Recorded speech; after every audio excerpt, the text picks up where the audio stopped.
El barril fúnebre. Se trata de una historia en cómic paralela al mundo de Chespirito, que muestra un universo enfermizo y trillado lleno de los personajes de Chespirito que todos conocemos con su lado más oscuro siendo sacado a la luz. Nadie sabe de dónde salió la historia y pocos saben cómo conseguir el cómic, más que aquellos que conocen la dirección web exacta. Se cree que fue un programa pensado por Chespirito y que, al no poder filmarlo, encargó a un dibujante la creación de dicha historia. Solo pocos han podido ver el cómic completo, la única imagen conocida es una que se encuentra a la mitad de la historia y que se supone que pertenece a la portada del cómic. A continuación el relato.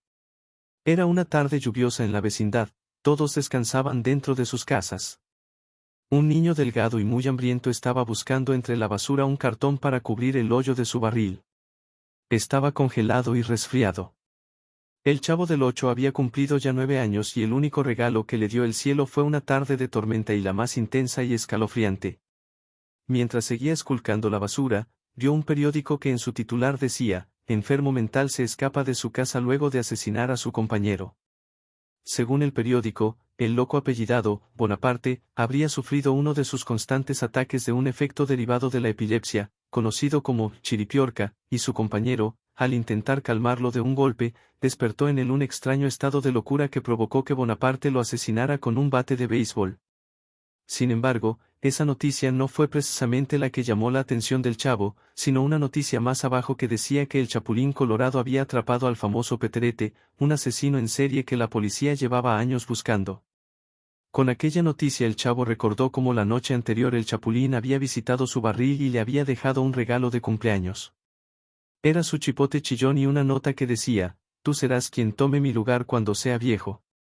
Fue el mejor regalo que nadie pudo haberle dado, más que la torta de jamón de Don Ramón o el par de botas viejas que le había regalado Kiko. De pronto, a lo lejos, se escucharon sirenas.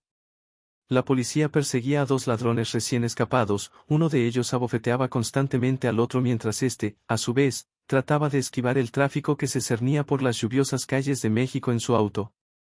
Así pues, cuando la policía comenzó a disparar, el condenado a pena de muerte conocido como el Botija sacó su pistola y empezó a disparar a la policía. Una bala proveniente del arma del agente Chambón hiere de muerte al conductor del vehículo conocido como el Chompiras, lo que provoca que ambos reos se desvíen de la calle y pasen arrasando con todo lo que había en la acera, incluido un pobre niño que buscaba en la basura. Ambos fugitivos terminaron impactándose contra una pared y muriendo de contado en el choque. Mientras Chambón y su compañera revisaban la escena del crimen, vieron a lo lejos una silueta de 2 personas en el piso. Al acercarse vieron lo peor, era un hombre de sombrero celeste con bigote y muy delgado llorando y abrazando fuertemente a un niño que agonizaba y respiraba entrecortadamente. Sin perder más tiempo, Chambón y Don Ramón llevaron al pequeño Chavo a una clínica que se encontraba lo más cerca posible. El doctor Eugenio Chespirito Chapatín atendió de forma urgente al mal herido niño, sin lograr éxito. La noticia fue un balde de agua fría para los habitantes de la vecindad. Todos lloraban aquella terrible pérdida. En la vecindad se habían reunido todos sus habitantes y personas que conocían y compartieron momentos con el Chavo del Ocho, entre ellos se encontraba el Chapulín Colorado. Parecía molesto, y entre sus ojos llorosos inyectados en sangre se veía un repudio total por la gente que allí se encontraba. Había llegado el momento de hablar. Se paró frente a todos y con un lamento en su voz dijo, ¿ven lo que pasa cuando dejan a un niño a su suerte? Nadie fue capaz de alimentarlo, de vestirlo, de darle un hogar. Preferían irse de parranda o engreír y engordar más a sus hijos. Malditos. Mensos. Son unos mensoos. El Chapulín dio media vuelta y se fue. Aquella noche alguien incendió la vecindad.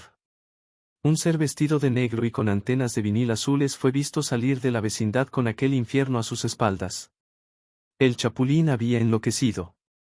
Se cansó de tanta injusticia, de tanta nobleza, incendió la vecindad y se llevó el barril en sus hombros. Aquel traje rojo, aquella señal de inocencia y nobleza se lo llevaría su más grande fan a la tumba. Vistió al Chavo con su atuendo, que tanto tiempo aquel niño soñó tener. Metió su frágil cuerpo dentro del barril junto a una revista y una torta de jamón. Cerró el barril y en peso, el Chapulín Oscuro se llevó el barril fúnebre al cementerio. A la mañana siguiente apareció una tumba que decía: aquí descansa Chente, el Chavo, Bolaños. Y sobre él, un chipote chillón negro.